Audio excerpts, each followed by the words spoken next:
reach Brunel Donald-Kyei in Chicago. I hope I pronounced that correctly. I think last time I butchered it, Brunel, but very good to have you. It's great to be here. God bless you and God bless America. It's Brunel Donald-Kyei. All right, I did get it right. So, Brunel, let me ask you. The rap against Republicans is they make futile attempts to get African-American voters, and they never budge beyond 3 to 5%. Yet in some state polls, again, some, nationally it's a different story, Donald Trump is getting appreciably more than that. Nothing approaching Hillary Clinton. But when all is said and done, what do you think the African-American vote will look like? I believe that the African-American vote will at least look, I think, 16% to 25%. Really? Interestingly, and yes, I do. I mean, put it like this.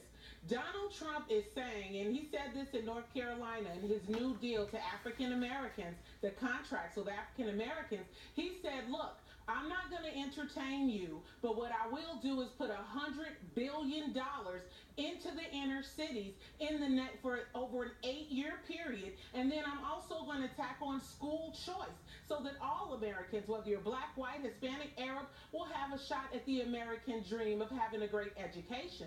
And so that's what's important to black voters. You can't eat Jay-Z. You cannot put Trina and all these other people in your baby's bottle to feed them. But with the jobs and economics and infrastructure that Donald Trump is saying that he's going to put into the inner city, you can take that to the bank. That's what's important. $100 billion in the inner cities over 8 years in school choice. You know, Brunel, the president says that African Americans who vote for him are forgetting his own legacy, the president's legacy. I want you to react to this. There was a time when systematically denying black folks the right to vote, that too was considered normal. It wasn't that long ago. So the idea that you would give your vote away, that you would sit there and not even take the 15 minutes to walk across the street and vote. Everybody sit down and be quiet for a second. You've got an older gentleman who is supporting his candidate. He's not doing nothing. You don't have to worry about him. This is what I mean about folks not being focused. All right, kind of mixing apples and oranges there. The gist of it, though, and I apologize for adding the other stuff, Brunel, is that he says go vote. And African Americans, particularly, who aren't showing out in the numbers that they did for him 4 years ago, and certainly 8 years prior, they're only hurting themselves. You say what? I would say this, that African Americans need to get out of their emotions. The president is supporting Hillary Clinton, a person who has the FBI crawling all over her. She has at least 2 to 3 open criminal investigations with the FBI. Now, I wish the president would stand up for Pookie and Shantae and black people and Hispanics when the Department of Justice is breathing down our doors and when it's in our cities and when it's in our homes. So my thing is this.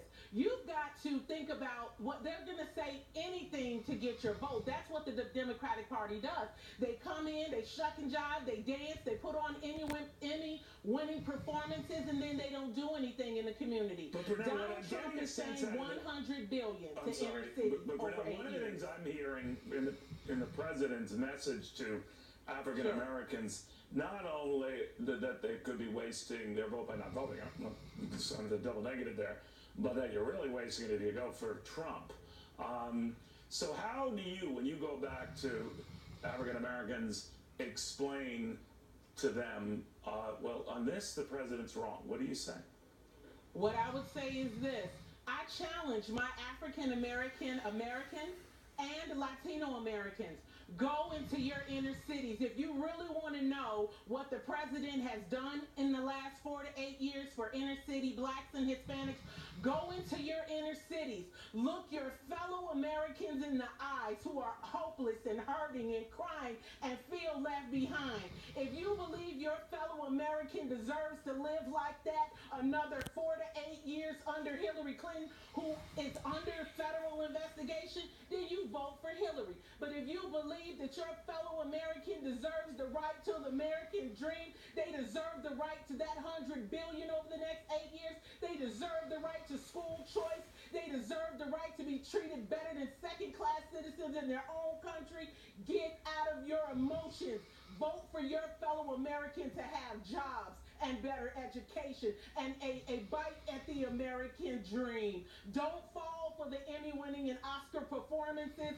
Go out there and vote for your fellow American to live a good, great life, like the president has worked hard for illegal aliens and refugees to live. We want a president that puts Americans first, not illegal aliens, not refugees. We want a president who's going to put our military first, our economy first, our NAFTA deal, schools first. We want a president that's going to fix the infrastructure of our country. And we all know from our souls that Hillary can't do that, especially given the fact that she's got those FBI investigations all over her. She is unfit. She needs to step down. We need a president in office who's a doer and a builder, and that is Donald J. Trump. Holy cow.